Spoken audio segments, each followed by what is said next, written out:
True Muslim ಆಗಿರಬೇಕು, ಅವ್ರು ಮಾತ್ರ ಒಕ್ಕಗೆ ಡೊನೇಟ್ ಮಾಡಬೇಕು ಅಂತ ಇದ್ದಿದ್ದು.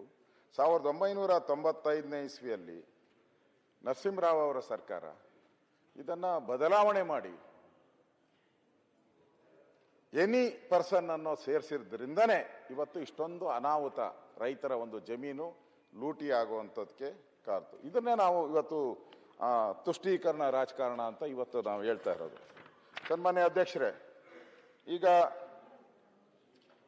ಪದೇ ಪದೇ ನಮ್ಮ ಕಾಂಗ್ರೆಸ್ಸಿನ ಮುಖಂಡರು ಹೇಳ್ತಾ ಇದ್ದಾರೆ, ಏನ್ರಿ ನಿಮ್ಮ ಕಾಲದಲ್ಲೇ ಹೈಯೆಸ್ಟ್ ಕೊಟ್ಟಿದ್ದು, ಬೊಮ್ಮಾಯಿ ಕಾಲದಲ್ಲೇ ಹೈಯೆಸ್ಟ್ ಕೊಟ್ಟಿದ್ದು, ನಾವೇ ಕಡಿಮೆ ಕೊಟ್ಟಿದ್ದು ಅಂತೇಳಿ ಬೊಬ್ಬೆ ಬಡಿತಾರೆ. ನಾವೇ ಕೊಟ್ಟಿದ್ದು ಅಂತೇಳಿ ಯಾಕೆ ಕೊಟ್ರು? ನೀವು ಈ ರೀತಿ ಕಾನೂನು ಮಾಡಿದ್ದೀರಾ.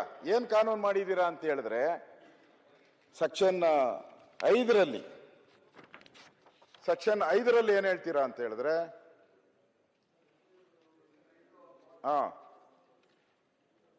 ಯಾವುದೇ ಇದನ್ನ ಡಿಸಿಗಳು ಮಂಡಳಿ, ಆಮೇಲೆ ನೀನ್ ಏನೇನ್ ಬೇಕು ಹೇಳಪ್ಪ, ನಿನ್ ಯಾವ ಕಾರಣಕ್ಕೂ ಮಂತ್ರಿ ಮಾಡಲ್ಲ. ಯಾಕೆ ಒದ್ದಾಡ್ತೀಯ? ನೆನ್ನೆಯಿಂದ ದೇಹ ಒದ್ದಾಡ್ಕೊಂಡು ಕೂತಿದೀಯ. ಬಿಡು, ನನ್ಗೆ ಗೊತ್ತಿಲ್ಲಪ್ಪ, ಯಾವುದು ಗೊತ್ತಿಲ್ಲ, ನನ್ಗೇನು ಗೊತ್ತಿಲ್ಲ, ಸುಮ್ಮನೆ ಬಂದಿದ್ದೀನಿ, ಬಿಡು. ಗೊತ್ತಿಲ್ಲ ಅಂತ ಹೇಳಿದ್ನಲ್ಲ, ಬಿಡು. ಅವಾಗಿಂದ ಅವ್ರದ್ದಾಯ್ತು, ಇವಾಗ ನೀನ್ ಶುರು ಮಾಡ್ಕೊಂಡೆ. ಹೊಟ್ಟೆ ಕಾಣ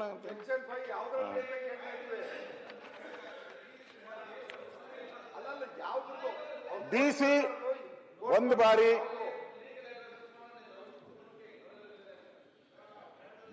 ನೀವೇ ಹೇಳ್ಕೊಡಿ. ಆಯ್ತು, ನೀವು ಉತ್ತರ ಮಾಡ್ತಿರಲ್ಲ, ಉತ್ತರ ಮಾಡೋವಾಗ ಹೇಳಿ ಏನೇನ್ ತಪ್ಪಾಗಿದೆ ಅಂತ. ಉತ್ತರ ಮಾಡೋವಾಗ ಹೇಳಿ, ನಾವು ತಿದ್ಕೊಂತೀರಿ. ನಾವೇನ್ ತಪ್ಪಿಲ್ಲ, ನಾವು ತಿದ್ಕೊಂತೀರಿ. ಏನ್ ಬೇಜಾರು ಏನಿಲ್ಲ. ಒಂದು ಬಾರಿ ಡಿಸಿ ಅವರು ವಕ್ಫ್ ಬೋರ್ಡ್ಗೆ ಕಳಿಸಿದ ಮೇಲೆ ವಕ್ಫ್ ಬೋರ್ಡ್ ಅದನ್ನು ಅನುಮೋದನೆ ಮಾಡಿ ವಾಪಸ್ ಸರ್ಕಾರಕ್ಕೆ ಕಳಿಸಿದ ಮೇಲೆ 6 ತಿಂಗಳೊಳಗಡೆ ಅದನ್ನ ಗೆಜೆಟ್ ಮಾಡಬೇಕು ಅಂತೇಳಿ ಕಾನೂನು ಮಾಡ್ಬಿಟ್ಟಿದ್ದೀರ. ಬಿಜೆಪಿ ಸರ್ಕಾರ ಇರಲಿ, JDS ಇರಲಿ, ಕಾಂಗ್ರೆಸ್ ಇರಲಿ, ಯಾರೇ ಇರಲಿ, ನೋಟಿಸ್ ಕೊಡ್ಲೇಬೇಕು ಅಧಿಕಾರಿಗಳಿಗೆ. ಅದು ಮಾಡ್ಲೇಬೇಕು. ಅಧಿಕಾರಿ ಯಾವ ಅಧಿಕಾರಿ ಇದ್ರೂ ಮಾಡಬೇಕು. ಅದಕ್ಕೋಸ್ಕರ ಬಿಜೆಪಿ ಸರ್ಕಾರ ಇದ್ದಾಗೂ ನೋಟಿಸ್ ಕೊಟ್ಟಿದ್ರಿ, ಎಲ್ಲ ಸರ್ಕಾರ ಇದ್ದಾಗೂ ನೋಟಿಸ್ ಕೊಟ್ಟಿದ್ರಿ. ಈ ಕಾಯ್ದೆ ಇಲ್ಲ ಅಂದಿದ್ರೆ ನೋಟಿಸ್ ಯಾರು ಕೊಡ್ತಾನೆ ಇರಲಿಲ್ಲ. ಯಾಕೆ ಕೊಡ್ತಾ ಇದ್ರು?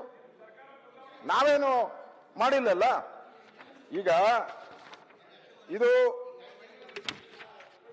ಸರ್ಕಾರ ಈ ಕೇಂದ್ರದಲ್ಲೂ ಇದ್ರು, ರಾಜ್ಯದಲ್ಲಿ ನಿಮ್ಮದೇ ಸರ್ಕಾರ ಇತ್ತು. ಅವಾಗ ನೀವು ಈ ಪ್ರಶ್ನೆ ಮಾಡಿಲ್ಲ. ಇದ್ದಕ್ಕಿದ್ದಾಗ ಇವತ್ತು ಪ್ರಶ್ನೆ ಮಾಡ್ತಾ ಇದ್ದೀರಲ್ಲ, ತಮ್ಮದೇ ಸರ್ಕಾರ ಇತ್ತಿಲ್ಲ. 2022 ಇಟ್ಕೊಂಡು 24ವರೆಗೂ ತಮ್ಮದೇ ಸರ್ಕಾರ ಇತ್ತು. ಕೇಂದ್ರದಲ್ಲೂ ತಮ್ಮ ಸರ್ಕಾರ ಇತ್ತು. 2014 ಇಟ್ಕೊಂಡು 19ವರೆಗೂ ಕೇಂದ್ರದಲ್ಲಿ ನಿಮ್ಮ ಸರ್ಕಾರ ಇತ್ತು. ನೀವೇ ಇಲ್ಲೇ ಇದ್ರಿ. ಅವಾಗ ಏನಕ್ಕೆ ನೀವು ಮಾಡಿಲ್ಲ? ನೀವೇನಿಗೆ ಮಾಡಿಲ್ಲ? ಅದಕ್ಕೆ ಕೂತ್ಕೊಂಡು ಹೇಳ್ತೀನಿ. ನಾವು ಈ ಜಮೀರ್ ಅಹಮದ್ ತರ ಹೋಗಿ DC ಆಫೀಸ್ಗಳು ಮುಂದೆ ಕೂತ್ಕೊಂಡು DC ಮೀಟಿಂಗ್ ಕರೆದ್ಬಿಟ್ಟು ಸಿದ್ದರಾಮಯ್ಯನವ್ರು ಹೇಳಿದ್ದಾರೆ, ಅದು ಓದ್ತೀನಿ ತಾಳಿ, ಹೆಂಗೆ ಅವ್ರು ಹೇಳಿರೋದು ಭಾಷೆಗೆ ಓದ್ಬಿಡ್ತೀನಿ. ಆಮೇಲೆ ಹೇಳ್ತೀನಿ ಅದನ್ನ, ನೀವು ಕೇಳಿದ್ಕೆ ಹೇಳ್ತೀನಿ, ಹಂಗೆ ಹೇಳ್ತೀನಿ ತಾಳಿ, ಅದಕ್ಕೂ ರೆಡಿ ಮಾಡಿದ್ದೀನಿ ಅದನ್ನು. ಅದರಿಂದ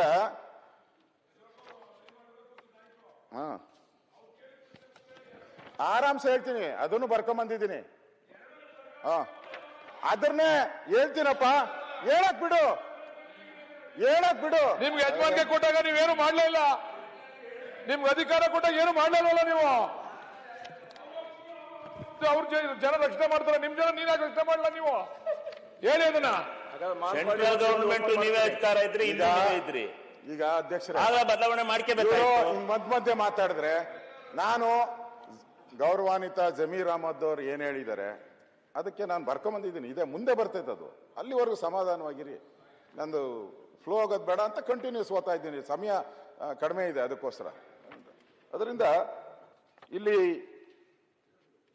ಮತ್ತೊಂದು ಸನ್ಮಾನ್ಯ ಅಧ್ಯಕ್ಷರೇ, 2013ರಲ್ಲಿ ಮತ್ತೊಂದು ಎಡವಟ್ಟು ಕೇಂದ್ರ ಸರ್ಕಾರ. 2013ರಲ್ಲಿ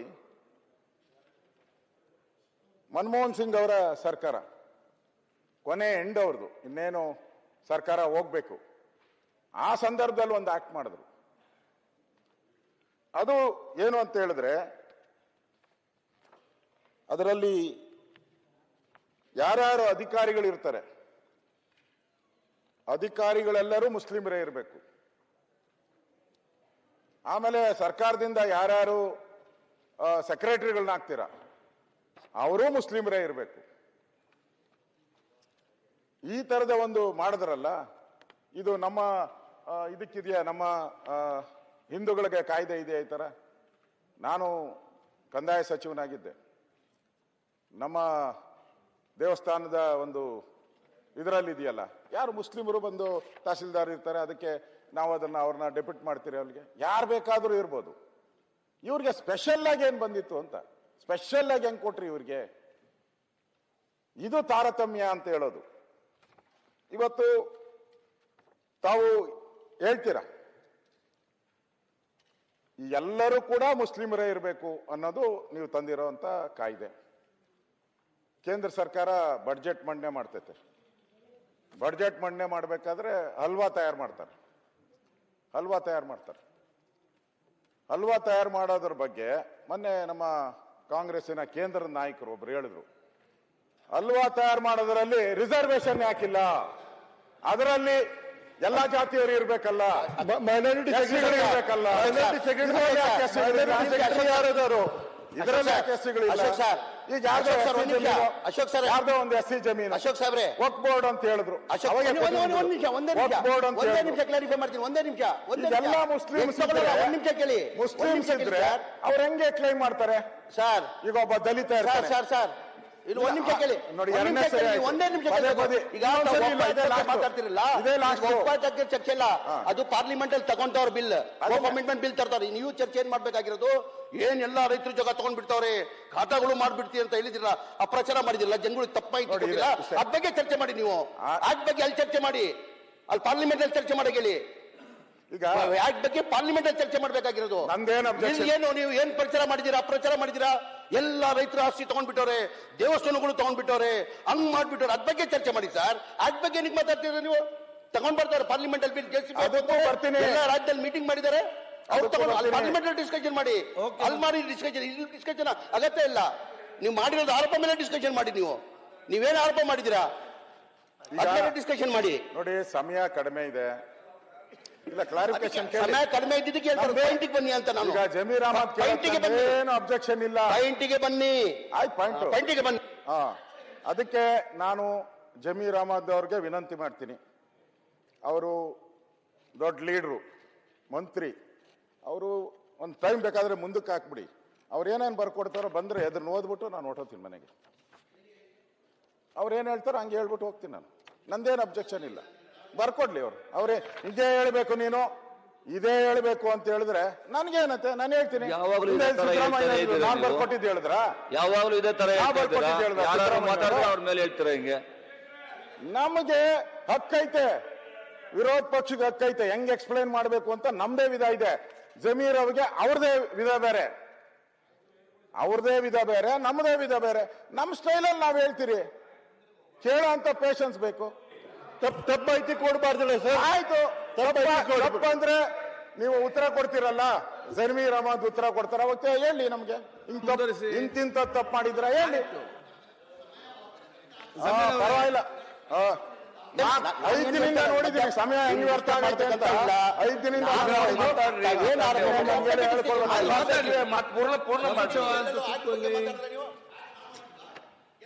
ಅದರಿಂದ ಆಯ್ತು ಮಾಡಿರೋದು ಇಲ್ಲಿ ಮಾತಾಡಬೇಕಾಗಿರೋದು ನಾವು ಮಾಡಿಲ್ಲ. ಮಾಡಿರೋದು ಆಕ್ಟ್ ಅದು ಸರ್ಕಾರ ಇದ್ದಿಲ್ಲ. ಇವತ್ತು ಈ ಕಾಯ್ದೆ ಮಾಡಿರೋದ್ರಿಂದ ವಕೀಲರು ಸೇರಿ ಎಲ್ಲರೂ ಮುಸಲ್ಮಾನರೇ ಇರಬೇಕು ಅಂತ ಕೇಂದ್ರ ಸರ್ಕಾರ ತಿದ್ದುಪಡಿ ಮಾಡಿರೋದು. ನಾನು ರಾಜ್ಯ ಸರ್ಕಾರ ಮಾಡಿದೆ ಅಂತ ಹೇಳ್ತಾ ಇಲ್ಲ, ನಾನು ಕೇಂದ್ರ ಸರ್ಕಾರನೇ ಮಾಡಿರೋದು. ಇದರಿಂದನೇ ಅನಾಹುತ ಆಗಿರೋದು ಅಂತ ನಾನು ಹೇಳ್ತಾ ಇರೋವಂಥದ್ದು. ಇದರಲ್ಲಿ ಸರ್ಕಾರದ ಅಧೀನ ಜಂಟಿ ಕಾರ್ಯದರ್ಶಿ ಎಲ್ಲರೂ ಕೂಡ ಮುಸ್ಲಿಮರ ಆಗಿರಬೇಕು. ಅಂದ್ರೆ ಹಿಂದೂಗಳ ಮುಜರಾಯಿ ಖಾತೆಗೆ ಇದು ಅಪ್ಲೈ ಆಗಲ್ಲ. ಹಿಂದೂಗಳ ಮುಜರಾಯಿ ಖಾತೆಗೆ ಯಾರು ಬೇಕಾದ್ರೂ ಅಧಿಕಾರಿಗಳು ಹೋಗ್ಬೋದು. ಇದು ಜಾತ್ಯತೀತ ಮಾಡಿದ್ವಿ. ಆಯ್ತು, ಜಾತ್ಯತೀತಪ್ಪ ನಮ್ದು, ಯಾರು ಬೇಕಾದ್ರೂ ಹಾಕ್ಬೋದು. ಇದರಲ್ಲಿ ಎಲ್ಲರೂ ಇರಬೇಕು. ಅಕಸ್ಮಾತ್ ಲೀಗಲ್ ಸೆಲ್ಲಿಂದ ಯಾರಾದ್ರೂ ಸರಿಯಾದವ್ರು ಸಿಗ್ಲಿಲ್ಲ ಅಂದ್ರೆ ಬೋರ್ಡ್ಗೆ ಅಧಿಕಾರ, ಅವನು ಸೀನಿಯರ್ ಅಡ್ವೊಕೇಟ್ ಆಗಬೇಕು ಅಂತ. ಅಕಸ್ಮಾತ್ ಸೀನಿಯರ್ ಅಡ್ವೊಕೇಟ್ ಯಾರಾದ್ರೂ ಸಿಗ್ಲಿಲ್ಲ ಅಂದ್ರೆ ಬೋರ್ಡ್ಗೆ ಅಧಿಕಾರ ಇದೆ, ಅವ್ರನ್ನ ಯಾರು ಬೇಕಾದ್ರೂ ನಾಮಿನೇಟ್ ಮಾಡಬೇಕು, ಮುಸ್ಲಿಮರನ್ನೇ ಮಾಡಬೇಕು ಅಂತೇಳಿ. ಇದು ಬೇಗ ಯಾಕೆ ಸಿಖ್ಖರಿಗೆ ಹಾಕಿಲ್ಲ, ಬೌದ್ಧರಿಗೆ ಯಾರಿಗಿಲ್ಲ, ಜೈನರಿಗೆ ಹಾಕಿಲ್ಲ? ಇದು ನಮ್ಮ ಪ್ರಶ್ನೆ.